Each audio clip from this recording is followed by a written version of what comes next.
পরিবেশে বিলের পাশে 6 বিঘা জমি দখল করে বেড়ে ওঠা ডুপ্লেক্স বাড়িটা আজ নতুন রূপে সজ্জিত। হরেক রকমের রঙিন আলোয় আলোকিত চারপাশ। বাড়িটার ছাদের রেলিং ঘেঁষে ফেরি লাইটের লাইট পড়েছে নিচতলা অবধি। মানুষের কোলাহলে ভরপুর চতুর্দিক। আলোকিত রাস্তাটাতে এসে থেমেছে একটি ধূসর বর্ণের সেডান কার। চারপাশে আলোকসজ্জা দেখে ড্রাইভিং সিটে বসা যুবকের কপালে ভাঁজ পড়ল। চিকন ফ্রেমের চশমাটা চোখ হতে নামিয়ে সে বাম হাত দ্বারা স্পর্শ করলো কানে থাকা এয়ারপ্যাডে। গম্ভীর কণ্ঠে শুধালো, জেহব, অ্যাড্রেসের ব্যাপারে শিওর তুমি? ওপাশ থেকে জেহব নামক যুবকটি দাম্ভিক কণ্ঠে জবাব দিল, ইয়েস স্যার, 200% শিওর। আপনি বাড়ির সামনে গিয়ে দেখুন, কিমবিলা লেখা আছে। গাড়িতে বসে তীক্ষ্ণ চোখে উকিঝুঁকি মারল যুবকটি।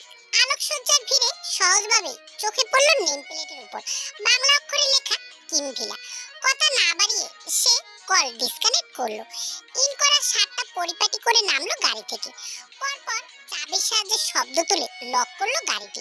বিয়ে বাড়িতে প্রবেশ করা আহামরি কোনো বিষয় নয়, কিন্তু সাথে উপহার নিয়ে আসেনি বিদায় সে বিব্রত খানিকটা। তাছাড়া বিয়ে কার সেটাও তো জানা নেই। কেন যেন অদ্ভুত অনুভূতি হচ্ছে বক্ষ পিঞ্জরে। নিজেকে সামলে সে ভিড়ের মাঝে এক ছোকরার কাছে জানতে চাইল বিয়ে কার। জবাবে পেল কিম নামজুনের মেয়ের বিয়ে। কথাটি শুনে লম্বা চওড়া যুবকটি থমকে গেল। কিম নামজুন অর্থাৎ কিম তেইয়ং এর বাবা? তের নামের সাথেই তো জুড়ে আছে তার বাবার নাম। এর মানে কি আজ তের হলুদ সন্ধ্যা? মায়ের জরুরি তলবে ছাদ থেকে ছুটে এসেছে তে। দোতলা পেরিয়ে নিচতলায় নামতে নামতেই পরনের শাড়িটি যাতা অবস্থা হয়ে গিয়েছে। সিঁড়ির সম্মুখে লিভিং রুম। নিচে নামা মাত্রই তার মা হাজির হয়েছে ব্যস্ত ভঙ্গিতে। চাপা স্বরে তিনি বলে উঠলেন, আক্কেল জ্ঞান কবে হবে তোর? তোর বস আসবে, জ্বালানি না কেন আগে? তে বোকার মতো তাকিয়ে জব ছেড়েছে আজ 17 দিন, তাই সে ঠিক বুঝে উঠতে পারলো না বসের ব্যাপারটা। কে এসেছে? কার বস? আমি তো কাউকে ইনভাইট করিনি আম্মু। কার বস মানে? ছেলেটা তো বলেছে তোর অফিসের বস হয়। কি যেন নাম, জিওন, সাথে আরো কি যেন বলেছিল। তে ঘোরের মাঝে বলে উঠলো, জাঙ্কু। জিওন জাঙ্কু। হ্যাঁ হ্যাঁ, সেটাই। চিনেছিস তাহলে? যা, সোফায় বসে আছে ছেলেটা। মায়ের কথায় ঘোর কাটলো তে। জাঙ্কুক স্যার এসেছে ঢাকা থেকে, শুধু চট্টগ্রামে, তাও কেন? অস্থির চিত্তে এক প্রকার ছুটে গেল সে। লিভিং রুমে গোলাকৃত সোফায় জেন্টলম্যান ভঙ্গিতে বসে আছে জাঙ্কুক। সম্মুখের সোফায় তের বাবা এবং চাচা বসে আছেন। জাঙ্কুক দুজনের সঙ্গে হাসি মুখে কথা বলছিল। আচমকা তের আগমনে মনোযোগ ভঙ্গ হলো সকলে। জাঙ্কুক শান্ত চোখে তাকিয়ে প্রথমবারের মতো শাড়ি পরিহিত অবস্থায় তেকে দেখে নজর থমকেছে তার। সেই সাথে হৃৎপিণ্ডও থমকালো বোধহয়। কাঁচা হলুদ এবং গাঢ় সবুজের মিশাল শাড়িটা কি অমায়িক লাগছে মেয়েটার উজ্জ্বল ফর্সা শরীরে। হালকা প্রসাধনী মেখেছে মুখে, দুই গালে হলুদ লেপ্টে। তার দিকে সহসা দৃষ্টি ফিরালো জাঙ্কুক। চোয়াল শক্ত হলো, মুষ্টিবদ্ধ হলো হাত। এই লক্ষ্য করলো ব্যাপারগুলো। করবে নাই বা কেন? এই মানুষটার প্রতিটা শিরা উপশিরা চেনা তার। আসলেই কি চেনা, নাকি তার মনোভাব ভুল ছিল? না হলে শেষ অবধি এসে কেন এত বড় ধাক্কাটা পেতে হলো তাকে? তে, তোমার অফিসের বস আসবে তা জানাবে না আম্মা? কত দূর থেকে এসেছে, যাও ভাইয়ের রুমে নিয়ে যাও, হাত মুখ ধুয়ে নি। তে জবাব দিল না, মাথা নেড়ে সম্মতি দিল কেবল। তার বাবা এবং চাচা ব্যস্ত হলেন অন্য কাজে। জাঙ্কুক ধীর কদম ফেলে এগোতেই তে বিচলিত হয়ে পিছিয়ে গেল। নজর নিচে রেখেই বলল, চলুন। নিচতলা মেহমানরা গিজগিজ করছে। খালি পড়ে আছে দ্বিতীয় তলা, কারণ ছেলে মেয়েরা সকলেই ছাদে নাচ গানে মশগুল। তের বুক টিপ টিপ করছে। জাঙ্কুক যে কোনো না কোনো মতলব নিয়ে এসেছে তা বুঝতে বাকি নেই তার। দ্বিতীয় তলার উত্তর দিকের কক্ষে দরজা খুলে প্রবেশ করলো সে। দেওয়ালে হাতে সুইচ বোর্ড চাপলো। লাইট জ্বলে ওঠা মাত্রই সশব্দে দরজা বন্ধ করার আওয়াজে চমকে উঠলো সে। দ্রুত পিছন ফেরতে গেলে ধাক্কা লাগলো জাঙ্কুকের শক্তপোক্ত বুকটার সাথে। ছেলেটা কালো শার্টে হলুদ লেপ্টে গিয়েছে। তে দ্রুত পিছিয়ে গেল। স্পষ্ট টের পেল জাঙ্কুকের চোখ মুখ উপচে পড়া রাগ। ছেলেটা তীক্ষ্ণ চোখে তাকিয়ে থেকে কদম বাড়াতেই তে চোখ মুখ শক্ত করে বলে উঠল, এসব কি অসভ্যতামি? দরজা বন্ধ করেছেন কেন? কথা সম্পূর্ণ অগ্রাহ্য করে জাঙ্কুক গম্ভীর কণ্ঠে বলে উঠল, রিজাইন করেছো কেন? তে রাগান্বিত স্বরে জবাব দিল, আপনাকে কৈফিয়ত দিতে বাধ্য নই। জাঙ্কুকের ধৈর্যের বাঁধ ভাঙলো যেন এক কথায়। শক্ত হাতে এক থাবা মেরে সে বাহু খামচে ধরলো তের। ঠেসে ধরলো নিজের সঙ্গে, গর্জে উঠে বলল, অবশ্যই তুমি বাধ্য। কি ভেবেছো আমার ফিলিংস নিয়ে খেলার পর বেটার কাউকে পেয়ে গেলে পালিয়ে আসবে আর আমি খোঁজ পাবো না? Am I stupid? তে স্তব্ধ, অবিশ্বাস্য চোখে তাকিয়ে সে। তীব্র অভিমানী চোখ জোড়াতে না চাইতো অশ্রু জমেছে। কান্নাটুকু গিলে সেও সমানে চেঁচিয়ে উঠল, স্টুপিড আপনি না, স্টুপিড আমি। তাই তো বিনা স্বার্থে না চাইতো ভালোবেসে ফেলেছিলাম। স্বীকারোক্তি করিনি, করার প্রয়োজনও পড়েনি, কারণ আপনার বিহেভিয়ার দেখে আমি ভেবে নিয়েছিলাম হয়তো আপনিও আমাকে। ভুল ছিলাম আমি। সেদিনের পার্টিতে না গেলে তো জানতামই না যে জেনি তালুকদারের সাথে আপনার এনগেজমেন্ট ফিক্সড। ভালোই হলো জেনে, নয়তো আপনার মতো দুমুখো সাপের প্যাচে পড়ে না জানি আরো কত কি করে বসতাম আমি। আর আজকে এখানে এসে নিজের দোষ আমার ঘাড়ে চেপে আপনি সাধু সাজছেন। আপনার আর কোনো কথায় বিন্দুমাত্র ভরসা নেই আমার, বুঝেছেন? দূরে সরুন। শেষ কথাগুলো বলতে বলতে হাত ছাড়াতে চাইলো তে, কিন্তু কথাটি শেষ করার আগেই জাঙ্কুক পুনরায় তার বাহু খামচে ধরে কাবাডের সঙ্গে ঠেসে ধরলো তাকে। রাগে কিরমিরিয়ে উঠছে ছেলেটি, কপালের রগ কাঁপছে, দাঁতে দাঁত চেপে সে চেঁচিয়ে উঠল, থাপ্পড় দিয়ে গাল লাল করে দেবো, উল্টো পাল্টা কথা বলছো তো।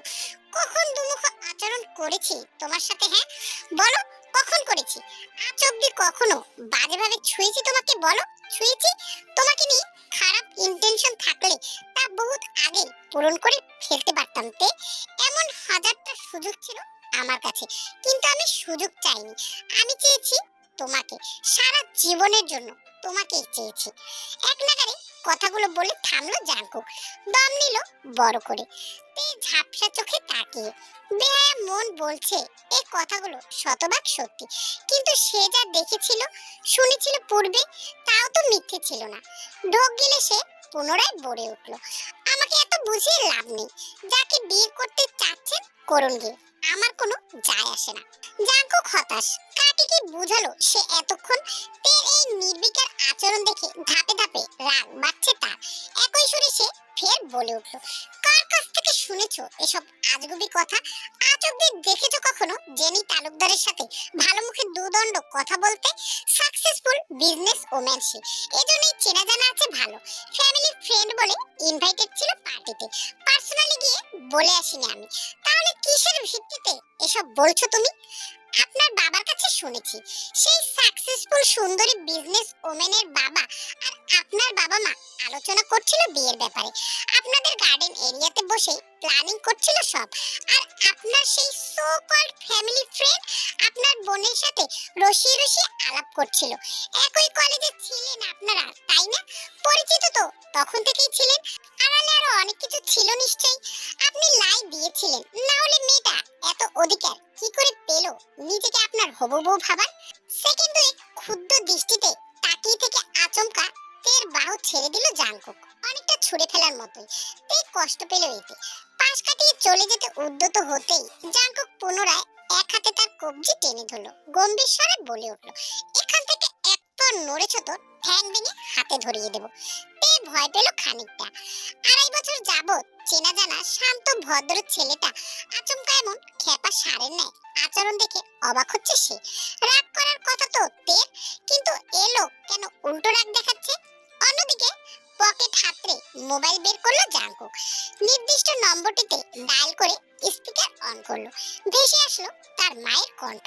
জাঙ্কুক ওনার কথাগুলো উপেক্ষা করে গম্ভীর স্বরে প্রশ্ন করলো তের কথানুরূপ। তার রাশভারী কণ্ঠ শুনে ভদ্রমহিলা কথা বাড়ালেন না, সোজা সাপটা জবাব দিলেন যে জেনি তালুকদারের বাবা স্বয়ং এই প্রস্তাব রেখেছিলেন সেদিন। জাঙ্কুকের বাবা মা জাঙ্কুকের হতে সম্মতি না নিয়ে কথা বাড়াতে চাননি, তাই কেবল ভেবে দেখবেন বলে এড়িয়ে গিয়েছিলেন প্রস্তাবটা। মুখের উপরে না করেননি দেখে অপরপক্ষ ভেবেই নিয়েছিল যে এই বিয়ে ফিক্সড, তাই কথা বাড়িয়েছেন। জাঙ্কুক সবটা শুনলো গম্ভীর মুখে। তার স্থির দৃষ্টি তের দিকেই নিবদ্ধ। মেয়েটা চুপসে গিয়েছে। খানিক পূর্বে বাঘিনী রূপটা বদলে গিয়েছে নিতান্তই এক ভেজা বিড়াল হয়ে। নিজের ভুলটুকু বুঝতে পেরে তে ভীত নজরে তাকালো জাঙ্কুকের দিকে। ছেলেটার চেহারা পূর্বের ন্যায় কঠোর হয়ে আছে। চোখাচোখি হতেই জাঙ্কুক ফের রাশভারী কণ্ঠে বলে উঠল, তখন যেটা বলতে পারোনি সেটা এখন বলে দাও মা। জেনি তালুকদারকে আমি বিয়ে করতে চাই না, অন্য কাউকে ভালোবাসি। বিয়ে করার হলে তাকেই করব। আকস্মিক এমন কথা শুনে তে চমকালো, থমকালো, অবিশ্বাস্য নজরে চেয়ে রইল জাঙ্কুকের দিকে। বিয়ে বাড়ির উচ্চ শব্দের গানের চেয়েও বেশি উচ্চভাবে লাফাচ্ছে বোধহয় তার হৃৎপিণ্ড। গত 2.5 বছরে যে মানুষটা কখনো পছন্দ করে বলে স্বীকারোক্তি দেয়নি, সে আজ সরাসরি ভালোবাসে বলে স্বীকারোক্তি দিচ্ছে। অবিশ্বাস্য। মোবাইলের অপর প্রান্ত হতে জাঙ্কুকের মাও একের পর এক প্রশ্ন করে যাচ্ছেন। ভদ্র মহিলাও বোধহয় তের মতো অনাকাঙ্ক্ষিত এই কথায় বেজায় চমকেছেন। জাঙ্কুক ওনার উত্তেজনামূলক প্রশ্নের বিপরীতে বলে উঠল, ফিরে এসে সব বলবো, পুত্রবধূ ঘরে তোলার প্রস্তুতি নাও। বলেই সে মোবাইলটা ছুঁড়ে ফেললো বিছানার উপরে। তে স্থির হয়ে দাঁড়িয়ে আছে। জাঙ্কুক যে এবার আর ছেড়ে কথা বলবে না সেটা বুঝতে পেরেই সে পালাতে চায়, কিন্তু শক্ত হাতের শক্ত থাবা পড়ে তার কোনোই টেনে নেয় নিজের দিকে। পরপর খানিকটা জোর প্রকাশ করে চেপে ধরলো তার 2 গাল। রাগান্বিত স্বরে চেঁচিয়ে উঠল Jungkook, why so dumb you are তে? চারটার কথা শুনে রিজাইন দিয়েছো, চলে এসেছো গ্রামের বাড়ি। Did you have any idea এই 17টা দিন আমি কিভাবে কাটিয়েছি? পার্টির একদিন পরে সুন্দরবন গিয়েছিলাম প্রজেক্টে সাইন করার জন্য। 10টা দিন তো সেখানেই কাটাতে হয়েছিল। নেটওয়ার্কের ইস্যু ছিল, তবু যে কোনো ভাবে তোমার সাথে কন্টাক্ট করতে চেয়েছি, বাট ইউ ব্লক করে রেখেছো আমাকে। সিমটাও বন্ধ। 15 দিনের কাজ 10 দিনে করে ছুটে এসেছিলাম শুধু তোমার জন্য, আর ফিরে এসে আমাকে কি শুনতে হলো? তে ম্যাডাম রিজাইন করেছে। ভেবেছিলাম তোমার অ্যাপার্টমেন্টে গেলে খোঁজ পাবো, কিন্তু সেটাও হলো না। বাসা ছেড়ে দিয়েছো বিনা কোনো কারণে। তোমার এভাবে গায়েব হয়ে যাওয়াতে আমি কতটা ডেসপারেট হয়ে গিয়েছিলাম সেটা সম্পর্কে কোনো আইডিয়া আছে তোমার? জাঙ্কুকের এই আগ্রাসিক রূপের সম্মুখে তে পুরোপুরি নীতি। চোখে জল জমেছে তার। পীড়াদায়ক অনুভূতি হচ্ছে গালদয়। মিনমিন স্বরে সে বলে উঠল, আপনি তো কখনোই বলেননি আমাকে পছন্দ করেন। সেটা তো আমি ভেবেছিলাম সব আমারই মনের ভুল। তাই তো। জাঙ্কুক কপালে রক ফুলে ফেপে উঠেছে, কিরমির করছে দাঁত। তের গাল ছেড়ে ঘাড়ে হাত রাখলো সে, টেনে আনলো নিজের মুখোমুখি। রাশভারী কণ্ঠে শুধালো, সিরিয়াসলি তে? আমি বলিনি বলে তুমি ভেবে নিয়েছো আমি অন্য কাউকে পছন্দ করি? এই 2 বছরে তোমার কখনো ফিল হয়নি আমার ভালোবাসা? কখনো বুঝতে পারোনি যে আমি অন্যদের চেয়ে তোমাকে আলাদাভাবে ট্রিট করি? তে নাক টানে নিচু স্বরে বলে, এক মুহূর্ত নর্ম থাকলেও পর মুহূর্তেই তো ধমকাধমকি করেন। তাহলে আমি কিভাবে শিওর হতাম? তোমার মতো গাধার সাথে এটাই করা উচিত। যেটা বোঝাতে চেয়েছি সেটা বোঝনি, আর উল্টো বুঝে ড্যাং ড্যাং করে চলে এসেছো এখানে। ইচ্ছে তো করছে। দাঁতে দাঁত চেপে রাগটুকু দমন করে টেকে ছেড়ে দিল সে। দরজায় করাঘাত করলো কেউ। তের ভাইয়ের ব্যস্ত কণ্ঠ ভেসে আসলো অপর পাশ হতে। তে ভয় পেল। 2 হাতে শাড়ি তুলে ঝটপট গলায় জবাব দিল, আমাকে যেতে হবে, খুঁজে না পেলে সমস্যা হবে খুব। তের ভাইয়ের সারা শব্দ মিলিয়ে গেছে। জাঙ্কুকের মাথায় বাড়ি খেয়েছে বিরাট চিন্তা। আজকে হলুদ সন্ধ্যা। দরজার লক খুলতে উদ্যত হওয়া থেকে আচমকা টেনে ধরল সে। দ্রুত গলায় বলে উঠল, তোমার বাবার কাছে চলে যাও তে, এক্ষুনি বিয়ে ভাঙবে। তে আটকে উঠল। জাঙ্কুকের থেকে ছাড়া পেতে মরিয়া হয়ে উঠে জবাব দিল, অসম্ভব। আপনি কেন বিয়ে ভাঙতে যাবেন? আমি বলেছি তো আমার ভুল হয়েছে। কেন তাহলে বিয়ে ভেঙে আমার মা বাবার সম্মানহানি করতে চান? আমি ভাঙতে পারবো না বিয়ে। কথার মাঝেই জাঙ্কুক আচমকা গলা চেপে ধরল তে। ব্যথা না পেলেও বেজায় চমকে ওঠে তে। জাঙ্কুক গর্জে উঠল, আই সয়ার তে, আমাকে ছাড়া অন্য কাউকে বিয়ে করার কথা ভেবেছো তো খুন করে ফেলবো তোমাকে। জাঙ্কুকের চোখে উপচে পড়া ক্ষোভ, কিন্তু তাকে চমকে দিয়ে হঠাৎই হেসে ফেলল তে। জাঙ্কুক বিস্ময়কর নজরে নজর মিলিয়ে সে ঠোঁট চেপে হেসে উঠে বলল, জাঙ্কুক আপনার ভুল হচ্ছে কোথাও। বিয়ে আমার না, আমার বড় বোনের হচ্ছে। আশ্চর্য হয়ে তের গলা থেকে হাত নামিয়ে নিল জাঙ্কুক। তে কথাটা মনে মনে আউড়েলো বার কয়েকবার। এই আয়োজন তবে তের জন্য নয়। তে বিয়ে করছে না। বুক ফুলিয়ে শ্বাস টানলো সে। বিগত 1.5 ঘন্টা যাবৎ দম বন্ধ লাগছিল, এখন গিয়ে অক্সিজেন পেয়েছে যেন। তের দিকে তাকিয়ে সে ক্লান্ত কণ্ঠে বলল, মেরে ফেলবে তুমি আমাকে। তে ফের হাসলো নিঃশব্দে। 2 বছরের সাধনার পর আজ জাঙ্কুকের মুখ থেকে সবটা শুনতে পেরে শান্তি শান্তি লাগছে খুব। জাঙ্কুকের দিকে তাকিয়ে সে খানিকটা দুষ্টুমির ছলে বলে উঠল, আপনি বোধহয় আমার বিয়ে খেতেই এসেছেন তাই না? ব্যাপার না, আপুর কোনো এক খালাতো দেবর প্রপোজাল পাঠিয়েছে। বাবা আর ভাইয়ে তো খুব পছন্দ করেছে ছেলেকে। খুব শীঘ্রই আমার বিয়েটাও কথাটুকু শেষ করার পূর্বেই বিনা মেঘে বজ্রপাতের ন্যায় আকস্মিক একজোড়া পুরুষালী ওষ্ঠের ভাঁজে চাপা পড়ল তের কোমল ওষ্ঠদ্বয়। আচমকা আক্রমণে সে থমকে গিয়েছে। পরপরই নরম ওষ্ঠের দন্তে স্পর্শ পেয়ে চোখ কুঁচকে ফেলল সে। ছটফট ভঙ্গিতে সরে যেতে উদ্যত হতেই অর্ধ উন্মুক্ত কোটি দেশে প্রবেশ করে একটি শক্তপোক্ত হাত। মেয়েলি দেহখানা জাপটে ধরে নিজের সাথে, অন্য হাত অনায়াসে চেপে ধরেছে কোমল ঘাড়। তে অত্যাধিক ছটফটানি দেখে বোধহয় মন নরম হলো জাঙ্কুকে। দন্ত স্পর্শের ফলে সৃষ্ট ব্যথাটুকু মিলিয়ে দিতে লাগলো সে কোমল আদরে। তে নেতিয়ে গেল এই স্পর্শে। নিজ থেকে সাড়া দিল না ঠিক, কিন্তু এক হাত রাখলো জাঙ্কুকের ঘাড়ের পেছনে, অন্য হাত জাঙ্কুকের কলার চেপে ধরেছে নিজের ভারসাম্য রক্ষার তাগিদে। তার এইটুকু নীরব সম্মতিতে প্রেমিক পুরুষটা বেসামাল হলো আরো। এখন কেবল ওষ্ঠ ছুঁয়েছে, স্থির নেই সে। অস্থির হয়েছে আরো গভীরে প্রবেশ করার তাগিদে। এমন আবেগঘন মুহূর্তে হঠাৎ করে পুনরায় দরজায় শব্দ হলো। ভেসে আসলো দুটি মেয়েলি বাচ্চা কণ্ঠ। তে চমকালো, ভোর কেটে গিয়েছে তার। 2 হাত ঠেলে ঠুলে সরাতে চাইলো সে জাঙ্কুককে। অন্য কোনো শব্দ যেন কানেই পৌঁছায়নি ছেলেটার। তে লক্ষ্য করলো জাঙ্কুক তাকে ছাড়েনি ঠিক, কিন্তু তার কার্যক্রিয়া থেমেছে। সেই অবস্থাতে চোখাচোখি হলো দুজনে। তের চোখে ছাড়া পাবার আকতি, তার জাঙ্কুকের চোখে এক সমুদ্র বিরক্ত। দৃষ্টিতে দৃষ্টি রেখে হুট করে শক্ত এক কামড় বসালো সে তের কোমল ওষ্ঠে। তে লাফিয়ে উঠল, দূরে সরে বড় বড় নিঃশ্বাস ফেলতে ফেলতে চেপে ধরলো নিজের মুখ। ব্যথিত কণ্ঠে বলে উঠল, এটা কি করলেন? জাঙ্কুক মুখোমুখি হলো তার। থুতনি ছুঁয়ে ভেজা ললাটে ওষ্ঠে নরম রেখে জবাব দিল, বড্ড জ্বালিয়েছেন এই কয়েকদিনে। এটা ছিল তার শাস্তি, আর বড় পানিশমেন্ট আগামীতে অপেক্ষা করছে আপনার জন্য। এইটুকু বলে সে ফের চুমু খেলো শব্দ করে। ফিসফিস কণ্ঠে বলল, অনেকবার বেড়েছো সুইটহার্ট, এই বিয়েটা মিটে যেতে দাও শুধু, তারপর তোমার ডানা কেটে আমার ঘরে ফেলে রাখবো। 8 দিন পর তেদের লিভিং রুমে তার পরিবার এবং জাঙ্কুকের পরিবার বসে রয়েছে মুখোমুখি। তের পরিবারের আমন্ত্রণে আজ জাঙ্কুক নিজের বাবা মা নিয়ে হাজির হয়েছে। দিন 3 আগে জাঙ্কুকের পরিবার হতে পাঠানো প্রস্তাবে শুরুতেই নাকচ করতে চাইছেন তের বাবা চাচা।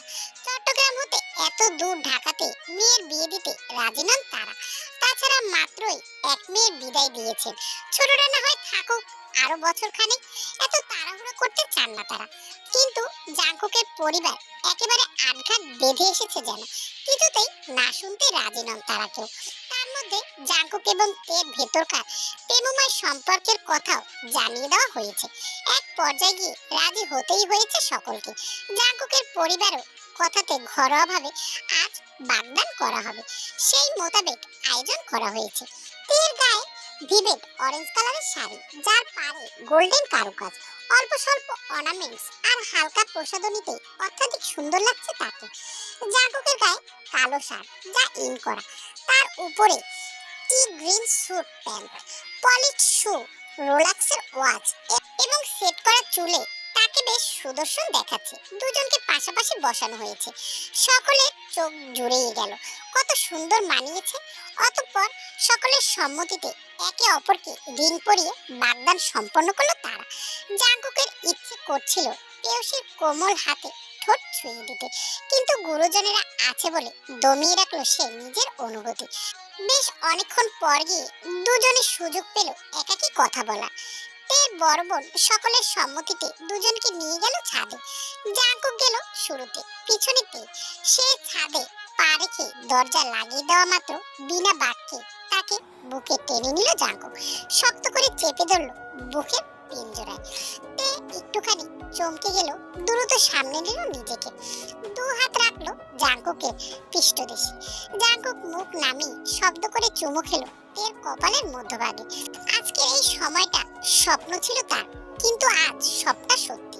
আমার বিশ্বাস হচ্ছে না, আপনি আপনি সত্যি এত তাড়াতাড়ি সবটা ফিক্সড করে ফেলেছেন। বিমুর কণ্ঠতে জাঙ্কুক হাসলো, এক হাতে তেকে জড়িয়ে রেখে সে তের বাম হাত তুলে নিয়ে নিজের হাতে অনামিকা আঙুলে তার নামের রিংটাতে নিঃশব্দে ঠোঁট ছুঁয়ে বলল, অবিশ্বাস লাগলে এটা দেখো, এটা তোমার হাতে আমার নামের সিলমোহর। আজ থেকে তুমি শুধু এই জিওন জাঙ্কুকের আমানত। তের দেহের রন্ধে রন্ধে শিহরণ জাগলো বোধহয়। বহু প্রত্যাশিত স্বপ্নটা বাস্তবায়ন হতে দেখে আবেগে আঁখি ছলছল করছে তার। জাঙ্কুকের মুগ্ধ দৃষ্টিতে দৃষ্টি রেখে সে ক্ষীণস্বরে বলে, আপনি আমার অনেক সাধনার ফল, আমার প্রথম এবং শেষ চাওয়া। প্রেয়সীর এই স্বীকারোক্তিটুকু প্রেমিক হৃদয় শীতল হাওয়া বয়ে দিল যেন। মুগ্ধ নয়নে জাঙ্কুক দেখতে থাকলো সম্মুখের মানবীকে। গোধূলি বেলায় হলদেটে আলোয় তেকে এক টুকরো সূর্য বলে মনে হচ্ছে তার। তের গায়ের দৃশ্যমান ফর্সা স্থানগুলো হলো শুভ্র রাঙা মেঘ, আর শাড়িটাতে লাগছে একদম সূর্যাস্তের মতো স্নিগ্ধ। জাঙ্কুক কাছে টেনে নিল তাকে, বিনা বাক্যে কোমর ছুঁয়ে কপালে কপাল ঠেকালো, শান্ত গম্ভীর স্বরে আওড়ালো, তুমি আমার গোধূলি লগ্নতে। এই ক্ষণের মতো স্নিগ্ধ কোমল অনুভূতি তুমি, দূর আকাশে মিলিয়ে যাওয়া সূর্যের ন্যায় গভীর অনুভূতি তুমি, দিনের শেষ প্রহরে যার মুগ্ধ রূপে সব ক্লান্তি মুছে যায়, সেই গোধূলি লগ্ন তুমি। তোমাকে ছাড়া আর এক মুহূর্ত আমার থাকা সম্ভব নয়। কথাটি বলেই জাঙ্কুক তেকে ছেড়ে নিচে চলে যায়। তার মা বাবাকে জানায় আজকে সে বিয়েটা করতে চায়, তেকে ছাড়া সে এক মুহূর্ত থাকতে পারবে না। ছেলের এমন নির্লজ্জ কথা শুনে জাঙ্কুকের বাবা অবাক হয়, এটা কি তারই ছেলে?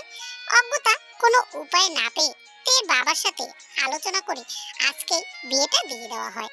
যেহেতু জাঙ্কুকদের বাসা অনেক দূরে, তাই আজকে রাতটা এখানেই থেকে যাবে সিদ্ধান্ত নেওয়া হয়। বাসর ঘরে বসে আছে তে, মনে তার হাজারো প্রজাপতি ডানা মেলে উঠছে। তার ভালোবাসার মানুষকে সে নিজের করে পেয়েছে, কিন্তু একটু ভয়ও হচ্ছে, না জানি কি হয়। জাঙ্কুক তো তার উপরে রেগেছিল, বলেছিল ওকে কঠিন পানিশমেন্ট দেবে। সেই পানিশমেন্ট কি আজকেই দেবে, নাকি জাঙ্কুকের রাগ সব ভেঙে গিয়েছে? 7-5 ভাবতে ভাবতে ঘরে প্রবেশ করলো জাঙ্কুক। দৃঢ় পায়ে এগিয়ে আসলো তের কাছে, আস্তে করে তে ঘোমটাটি তুলল। তের শরীরে শীতল স্রোত বয়ে গেল। তে চাইলো জাঙ্কুকের চোখের পানি, চোখের পানি চাইতেই তের বুকটা ধক করে উঠল। জাঙ্কুক নিঃস্বার্থক চোখে তাকিয়ে রইল তের দিকে। জাঙ্কুক কোনো কথা বাড়ালো না, অধর ছোঁয়ালো তের অধরে, নরম আলোয় তেকে মাতাল করে তুলল। মুখ থেকে আস্তে আস্তে নেমে আসলো গলায়, গলায় বার কয়েক চুমু খেয়ে নামলো আস্তে আস্তে আরো নিচে। জাঙ্কুকের ছোঁয়ায় মাতোয়ারাতে তের নিঃশ্বাস আটকে আসছে। জাঙ্কুক একটু ফুসরত দিচ্ছে না নিঃশ্বাস নেওয়া। জাঙ্কুক মাতাল করছে তার প্রতিটি ছোঁয়ায়, আর তেকে ভাসিয়ে নিয়ে যাচ্ছে অন্য এক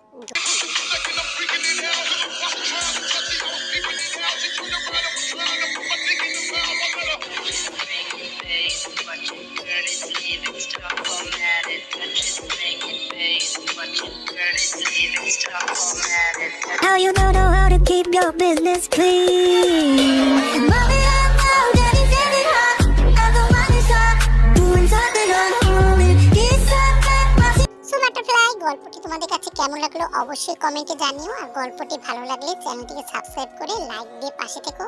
দেখা হবে অন্য কোনো গল্পে। আল্লাহ হাফেজ।